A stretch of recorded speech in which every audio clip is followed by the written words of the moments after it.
ময়মনসিংহের তারাকান্দায় নিয়ন্ত্রণ হারিয়ে মসজিদে বাসের ধাক্কায় বাবা ছেলে সহ 4 জন নিহত হয়েছেন। আহত হয়েছেন অন্তত 15 জন। এছাড়া শেরপুর, গাজীপুর ও গাইবান্ধায় সড়ক দুর্ঘটনায় 3 জন নিহত হয়েছেন। সকালে ময়মনসিংহ হালুয়াঘাট সড়কের তারাকান্দায় বাস নিয়ন্ত্রণ হারায়।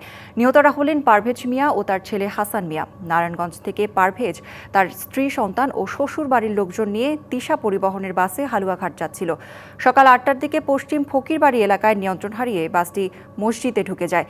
ঘটনাস্থলে বাবা ছেলে নিহত হন। আহত 12 জনকে উদ্ধার করে ময়মনসিংহ মেডিকেলে ভর্তি করা হয়। সেখানে চিকিৎসাধীন অবস্থায় আরও 2 জনের মৃত্যু হয়। শেরপুরের তারাকান্দায় বাস নিয়ন্ত্রণ হারিয়ে 1 জন নিহত হয়েছেন।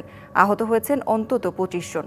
গাজীপুরের শ্রীপুরের চাপায় পথচারী নিহত হয়েছেন।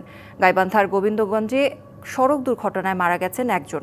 ফরিদপুরের মধুখালীতে বাস নিয়ন্ত্রণ হারিয়ে গাছের সাথে ধাক্কায় ভ্যান চালক সহ 20 জন আহত হয়েছেন।